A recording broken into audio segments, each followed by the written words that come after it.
जी, pastor वकार अजीम, अभी मैं एक बहुत ही अहम बात पर बयान देने जा रहा हूँ। बड़े गौर से सुनिएगा। जब हम यशायाह की किताब और उसका फर्स्ट चैप्टर उसकी 19 वर्स का मुताला करते हो तो यहाँ पर लिखा है, अगर तुम राज़ी और फरमाबरदार हो तो ज़मीन के अच्छे अच्छे फल खाओगे। अब दो बातों पर बड़ा ही फोकस किया गया है। एक तो आप राज़ी हो और एक दूसरा ये है कि आप फरमाबरदार हो। यानी राज़ी उस बात पर, राज़ी उन हालात पर कि जिन हालात में खुदा ने आपको रखा हुआ है, और फरमाबरदार इस बात पर कि आप खुदा के हर फैसले पर आमीन कहते हैं और किसी गैर मबूद के आगे झुकते नहीं हैं। और आगे लिखा हुआ है, पर अगर तुम इनकार करो और बागी हो तो तलवार का लुकमा हो जाओगे, क्योंकि खुदावंद ने अपने मुंह से ये फरमाया है। यानी ये खुदा के मुंह के अल्फाज हैं। अगर तुम राज़ी और फरमाबरदार रहो तो अच्छे अच्छे फल खाओगे। अब यहाँ से मैं आपको जेनेसिस पैदाइश की किताब में लिए जाता हूँ और वहाँ पर दूसरा चैप्टर उसकी 15वीं आयत में लिखा है, बड़े गौर से सुनिएगा। और खुदावंद ने आदम को लेकर बाग अदन में रखा कि उसकी बागबानी और निगहबानी करे। मेरे अज़ीज़ों, जब खुदा ने बाग अदन को बनाया, तश्कील दिया, तो आदम को वहाँ पर रखा और उसके ज़िम्मे दो काम थे। और वो दो काम क्या थे? एक तो ये है कि वेले नहीं बहना, क्या करनी है?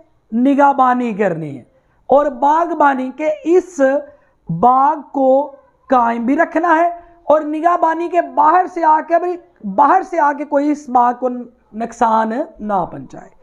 अब क्या है कि फिर एक और जिम्मेदारी वो क्या? और खुदावंद ने आदम को हुक्म दिया और कहा कि तू बाग के हर दरख्त का फल बेरोक टोक खा सकते। यानी सपोज टू बी कि पूरे बाग में क्या है कि 200 या 500 दरख्त हैं।